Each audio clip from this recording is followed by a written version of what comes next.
Pythagoras theorem, one of the most important equation in the world. If anybody asks you what is Pythagoras theorem, you should begin with a right angle triangle, which means a triangle whose one angle is 90 degree. The side opposite to right angle, that is the longest side, is called hypotenuse, and the other two sides are called the legs. Let's say the length of the legs being x and y and the length of the hypotenuse being z. I'm going to build a square out of this base, something like this. I'm going to call it x into x. Now I'm going to build another square out of this side length y. It would be y into y. So you can say the area of this green square is x square and the area of this blue square is y square. Now I'm going to build another square out of this hypotenuse, which would be something like z by z, which is z square. Now Pythagoras theorem states that in a right angle triangle, the sum of the square of legs is equal to the square of hypotenuse, which you can say x square plus y square equals z square. Stating Pythagoras theorem is one thing and proving is another thing. So now we'll try to prove that why this statement is true. Let's say I'm going to build a square whose side is x plus y, which means I have built each side with the help of two lengths. One is x and the other is y, yellow being x and green being y. I'm going to connect this point to this point and this point to this point, which I'll break this whole square into these four regions. The complete square has side x plus y, so you can say that the area of this square is x plus y into x plus y, which is x plus y whole square. Now, when you are looking into these four regions, you clearly see that these two are squares and these two are equal rectangles. If anybody asks you what is the area of this square, you are going to say x into x, which is x square, and the area of this square is going to be y into y, which is y square. If you look into this rectangle, the breadth being y, the length being x, so the area is going to be xy. Similarly, length being x, breadth being y, the area is going to be xy.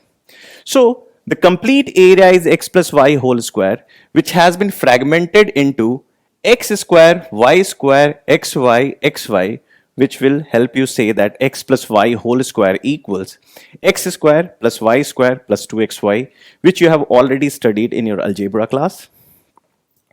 Now we are going to take a relook into this square. I'm going to interchange this green side with this yellow side, and I'm going to interchange this yellow side with this green side, and it would be something like this. The yellow has been shifted to the right and the green has been shifted to the left. The yellow has been pulled down and the green has been pulled up. What you notice, we just rearranged green and yellow. Other than that, we didn't do anything. So the shape of the figure remained unchanged. The area of the figure remained unchanged. So if anybody asks you what's the area of this square, you are going to say x plus y whole square, which is equal to x square plus y square plus 2xy.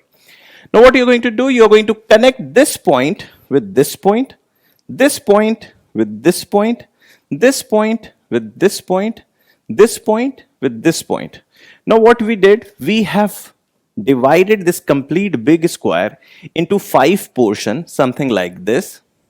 So you have 4 right triangles and 1 quadrilateral, which we are going to prove that this is going to be a square.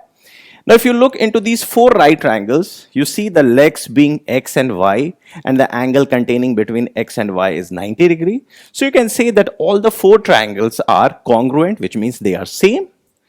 And the hypotenuse of these 4 triangles is defining a quadrilateral. So you can say the hypotenuse of all the congruent right triangles would be equal. So the quadrilateral which you see is definitely going to be a rhombus.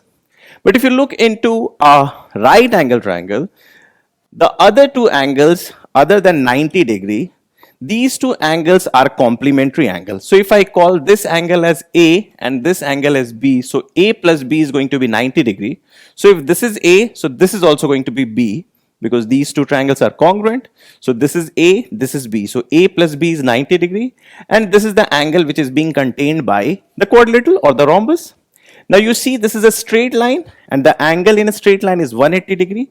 So A plus B plus 90 will definitely make it a 180 degree. So we can say this rhombus has each angle as 90 degrees. So we can say definitely this rhombus is nothing but a square. Now if you look into the area of each congruent triangle, you see the base and height as x and y. So you can say the area is going to be half xy, and the area of this square is going to be z square. It would look something like this.